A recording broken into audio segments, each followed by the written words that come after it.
Hi everyone, welcome to our course on feedback and assessment in higher education. My name is Dr. Christine Harrington, and I just want to provide you with a brief overview of the course. Of course, your syllabus will also give you a lot of great details as well as all of the material in our online platform, Canvas.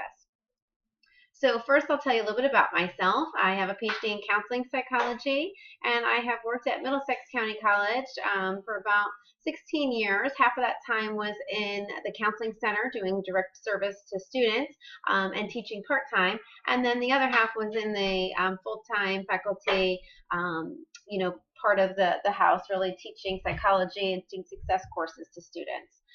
In that role, I also took on the role of becoming the director of our Center for Learning and Teaching, and that's really where I started to learn a lot more about how we can really be effective in the classroom. So I actually just took on a brand new position this past summer where I am now the executive director of the Student Success Center, and I'm hoping that I can address faculty development issues as well as student success initiatives at the larger scale level, working with all 19 community colleges in New Jersey. It's really important for you to know that you are not in this class alone. Sometimes an online class can feel kind of disconnected, and I want you to know you can always reach out to me. Probably the easiest way is to send me an email, but we can, of course, set up a phone conference or, whatever your needs might be. I'll try to assist you in any way that I can. All right, so let's focus on what the course is all about. So here are the learning outcomes. These are taken directly from the syllabus, and you can see here there's a variety of things that we'll be focused on. Primarily, we're going to be targeting how feedback really can improve the learning process. And we'll talk about different approaches to feedback. We'll also talk about how students can engage in effective self-regulation skills. And then you're going to have some, really several different kinds of hands-on experiences where you'll get to design a test, you'll get to design an assignment that is meaningful, and rubrics and all different kinds of things like that, as well as getting to provide feedback to one another. So I think you're really going to find this to be a course that has a lot of value, and if you are already teaching a course at a college or even in the K-12 arena, I think it'll hopefully improve what you do, and if you're not, it'll get you all set up so that you're ready to meet with success once you take on that new challenge. So here are the different topics that we'll be focusing on. You'll see we start out by looking at prior knowledge, and then we look at the powerful role of feedback. We have a couple of modules that are, two parts. So you can see the first one is creating meaningful assignments, and that's because it's a pretty in-depth opportunity for you to kind of learn how to do that as well as engage in that process. And the same is also true for the designing tests and exams. Once we're done with that, we're going to take a peek at motivational issues and look at different theories and how they apply to the feedback process. Then we'll look at how we can help students become better self-regulators. And the next topic then is the classroom response systems. You may have heard of things such as Poll Everywhere or Kahoot or Clickers. We'll look about how they can really provide students with real-time feedback as well as you as the professor of the class. And then the last section of the semester will be really focused on providing effective feedback. So we'll look at different ways we can engage in meaningful feedback both through written and verbal means, and also help students provide effective feedback to one another.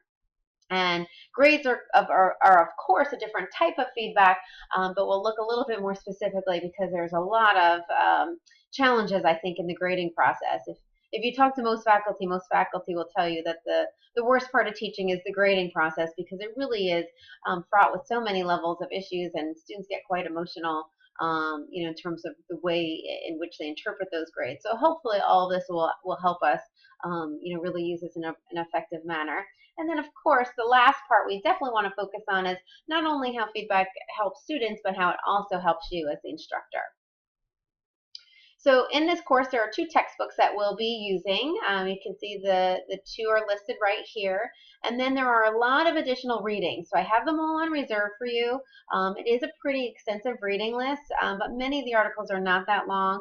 And even these two texts that we're using, we're not necessarily using every chapter in the text. So I've really tried to look at what resources are going to be most meaningful in helping you complete the learning activities, and I hope that you'll find them to be valuable. In some modules, I've also posted some websites, and there might be one or two with some additional videos outside of the tutorials that I provide. Okay, so let's take a look at our grading system. As I said, that sometimes is the most challenging part for students and faculty.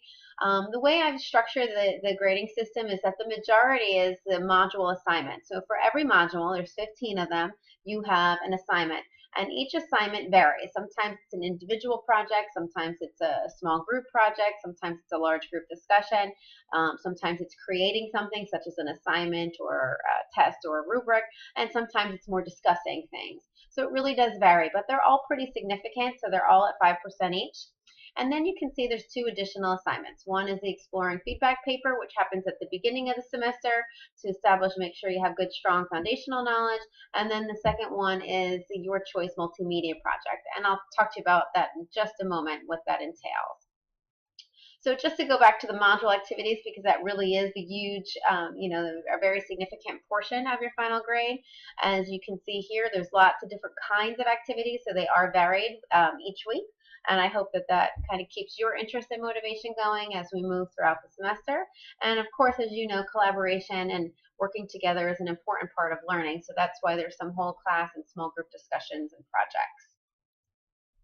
Okay, so the Exploring Feedback paper is a fairly straightforward paper where you're focused on how feedback influences the learning process, what the characteristics of effective feedback are, and then what is the role of the instructor, peers, and the student himself or herself in that process. So you have several readings that will help you with that, but I'm also asking you to stretch yourself and find some additional resources to support the responses that you provide in this paper. And I do expect that you'll use APA citations to cite your sources effectively. And then the last part I want to mention is the multimedia project. So for this, there's a lot more details in the syllabus. I'm just going to provide you with a general overview. Basically, you get to decide what area you want to focus on. I have provided you with three options, test design, motivation, or grading systems. And basically, all of these are already being discussed in the class, but what the project does is allow you to go and dive in and take a deeper look at these different issues. And in the syllabus, you'll see there are several questions posed for each topic. So the idea here is that you really get to go and explore the literature on this area and then report it back out to the class. Now, the multimedia project can take on a variety of forms. Some of you are familiar with the VoiceThread tool. That certainly would work well. If you want to use something like I'm using right now, this is Screencast-O-Matic. There are several different tools. I really want you to just use whatever's comfortable for you. Or if you want to take on a new challenge and learn a new tool, it's a good opportunity for that as well. So the delivery of that material is important, but obviously the most significant part is that you're, obviously providing us with some strong content knowledge in that area. And you'll see in the syllabus there's also a handout that you'll be asked to provide. So basically what this task is you're going to assume that you're creating a mini workshop for a teaching and learning center on a campus. So the audience would be faculty teaching college courses, and you would be bringing the literature to them and making recommendations about how they can engage students, either increasing their motivation levels, making more effective tests, or developing a grading system that is theory and research based. So again, if you have questions along the way, just let me know. Otherwise, I look forward to seeing you in class and having lots of great conversations. Take care. Oh, I almost forgot something. Let me just remind you that I will be keeping in touch with you in several different ways. So the syllabus is obviously going to outline all the key things. I will try to send out emails almost, if not always, on a weekly basis. And then I'll post that content also in the announcements feature. So I do expect that you're staying on top of that and that you'll be watching for those announcements and emails. And then, of course, you will be getting graded on your assignments and also getting provided feedback along the way. So make sure we stay connected and just stay in touch. Now, take care. I'll see you soon.